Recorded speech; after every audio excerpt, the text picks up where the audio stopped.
Tonight, find out if the WCU volleyball team makes another NCAA tournament appearance. And hear from the latest President Donald Trump. And see what country could still be involved in slave trade. Murrow News 8 starts now. From Studio B on the campus of Washington State University, this is Pullman's only nightly newscast. This is Murrow News 8. Good evening, I'm Brittany McIntosh. And I'm Elizabeth Medina. Welcome to Murrow News 8. For the second year in a row, WCU volleyball team will make a trip to the NCAA tournament. The Cougs will travel to Lincoln, Nebraska to play Florida State this Friday for a chance to advance onto the second round. The Cougs received an at-large bid after going 17-15 this season. This is the 12th time that WSU has advanced to the tournament. Mayor Glenn Johnson looks to revitalize the city of Pullman. Jay Slaughter is here to tell you more about the city's upcoming plan to rebuild new retail store.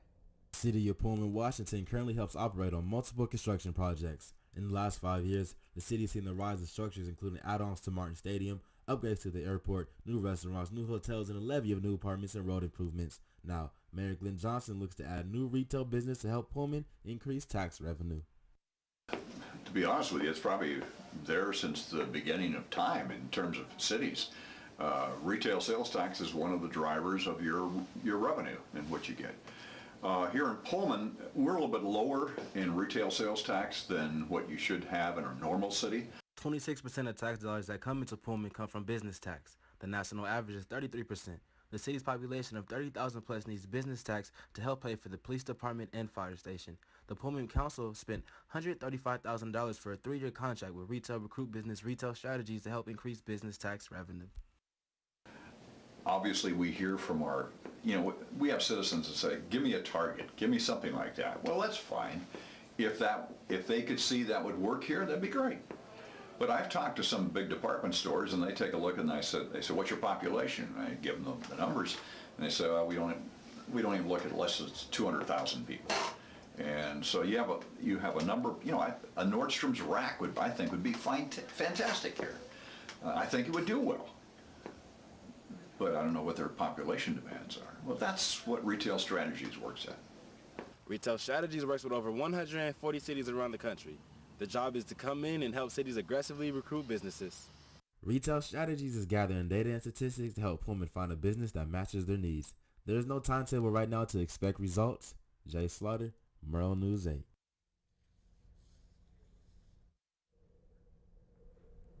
Police arrested the serial killer who randomly killed 4 people in Tampa, Florida over the last 51 days. Police charged 24-year-old Harold Donaldson for killing 4 people with no apparent motive. Authorities say Donaldson brought a bag with a loaded gunman to his job at McDonald's and asked his coworkers to hold it while he went across the street. Employees reported the gun to police. Officials say the same gun was used to kill the 4 people after examining the shell casing. Location data from Donaldson's cell phone also put him at the scene in at least 3 of the killings. NBC fired Matt Lauer for inappropriate behavior with a colleague. The network news chief Andrew Lack said NBC received a complaint about Lauer's behavior on Monday and determined it violated the company's standards. The misconduct started when Lauer and a network employee worked during the Sochi Olympics in 2014 and continued after that. This is the first complaint reported against Lauer, but Lack said the network believed it may not be the only incident. A Michigan sports doctor pled guilty to a 3rd case of assaulting female gymnasts alongside child pornography possession. Larry Nassar admitted to molesting girls with his bare hands in a gymnastics club called Twisters. The trauma caused the victims to receive treatment for their injuries. Nassar will be sentenced in federal court on December 7th. Now more than 100 women are suing him. Earlier today, President Donald Trump retweeted 3 anti-Muslim videos posted by Jada Franson, the leader of the Britain First, a far-right political group. Trump has not commented on the videos, though White House spokesman Sarah Sanders said that these are real threats that we have to talk about. Franson, the woman who posted the videos, was charged in November with threatening, abusive, or insulting words or behavior. And former U.S. Attorney Jenny Durkin was sworn in as Seattle's mayor on Tuesday. Durkin beat urban planner Carrie Moon in the November 7th general election. She's the first openly gay person to become a U.S. attorney, and she is the first openly lesbian mayor of the city. Durkin previously advised 2 Democratic governors and was appointed by President Barack Obama to work as a U.S. attorney for the Western District of Washington from 2009 to 2014. When we come back, North Korea launched its most powerful missile. And the UN finally comments on the viral Libya slave trade video when we come back. No more pencils, no more books, no more teachers' dirty looks. School's out for summer. School's out forever. School out with fever. School's out completely. What this place needed was better graduation rates. So we worked with schools like Henry Ford High, and now they're up 18%. And it can happen in every place.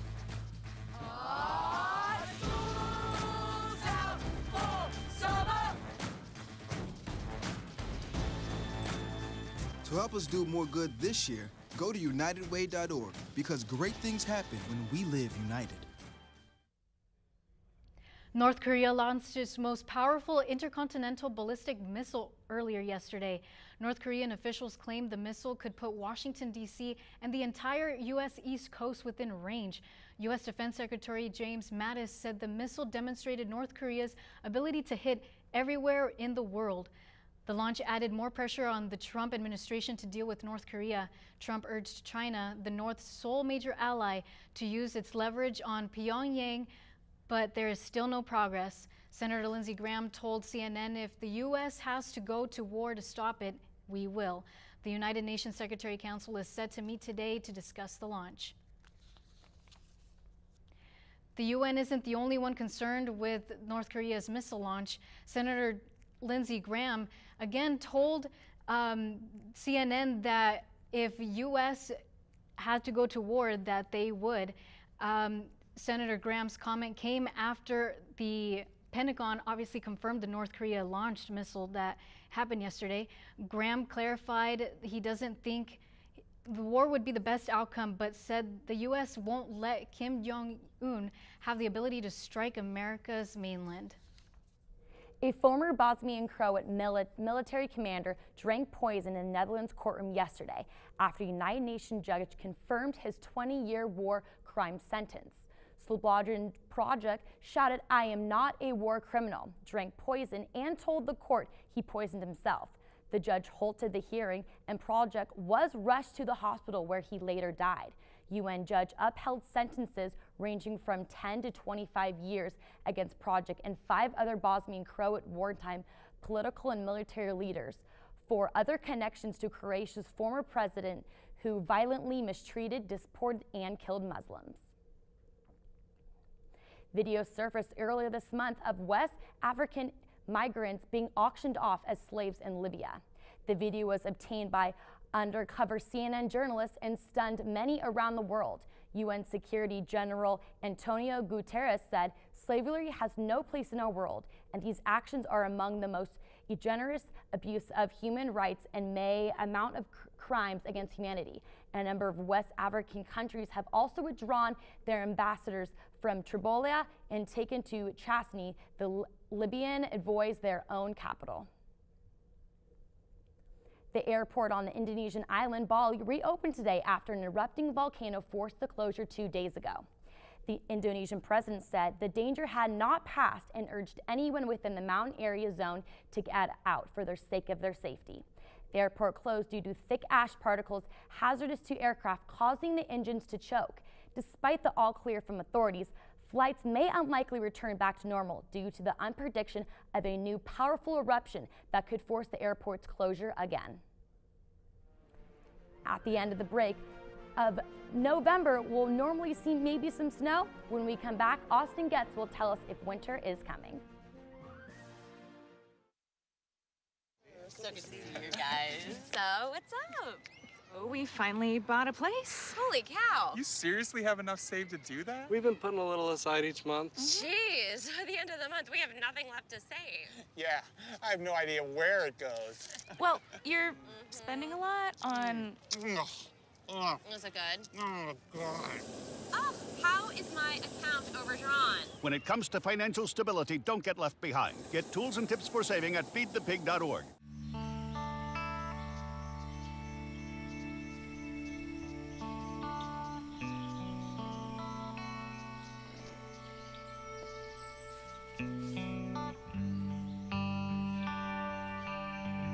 This is the moment I knew. His future had no boundaries.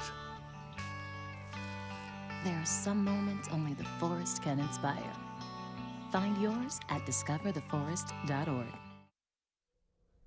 Believe it or not, December is just a few days away. Austin, what kind of weather will we see next month?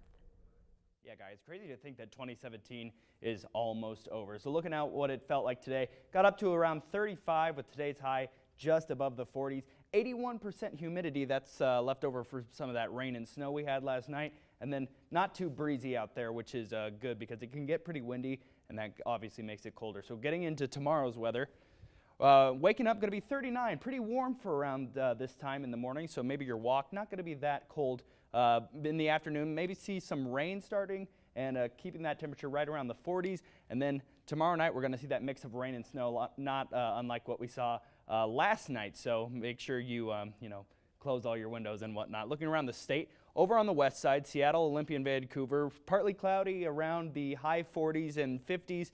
In the middle of the state, Wenatchee and Yakima still kind of being warmer than what we've seen around the rest of the state at 51 in Yakima, 45 in Wenatchee, and then of course around in our area we had us at 43, Spokane just at 42. So now getting into our 5-day forecast, first starting off with Friday. It's going to be cloudy but supposed to be dry on Friday, 43 degrees. Getting a little bit windier, so that's obviously going to drive down the temperatures due to the wind chill. Saturday is when we're expecting to see some snow, and that's when it's going to be 41 degrees, so that snow likely not going to stick, but it is going to be coming down. Getting into over the weekend, getting a bit colder, but should hold off on the wet stuff. 12-degree winds, though, so make sure you bundle up if you're headed outside for the weekend. And then getting into next week, 36 and 34 Monday and Tuesday, hoping that that rain and snow stays away. That's all I have for weather, so back to you guys at the desk. Thank you. And what first-string NFL quarterback gets the boot? Find out after the break.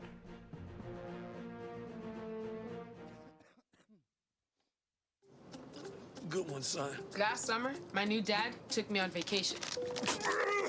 First, we went deep sea fishing. Wow! I'm so proud of you, son. And then we went on Thunder Shark. That was awesome! Let's go again! 3 times. I gotta say, it was pretty cool. You don't have to be perfect to be a perfect parent. Thousands of kids in foster care will take you just as you are. Oh, not again. If you want to be a parent, it doesn't matter how you play, what you wear, how you dance, or even what direction life takes you. You just need to be there. You don't have to be perfect to be a perfect parent. Thousands of teens in foster care don't need perfection. They just need you. I can't believe we're so close to seeing some snow. I know, and we've been lucky. It's held off for the most part, but it is going to start going over the weekend. It's going to stay pretty dry, though. Wow, well, thank you so much for watching. Join us every weeknight at 7 and 10 p.m. for Pullman's only nightly newscast. Have a great night, and don't forget to follow us on Murrow News 8 on Facebook and Twitter.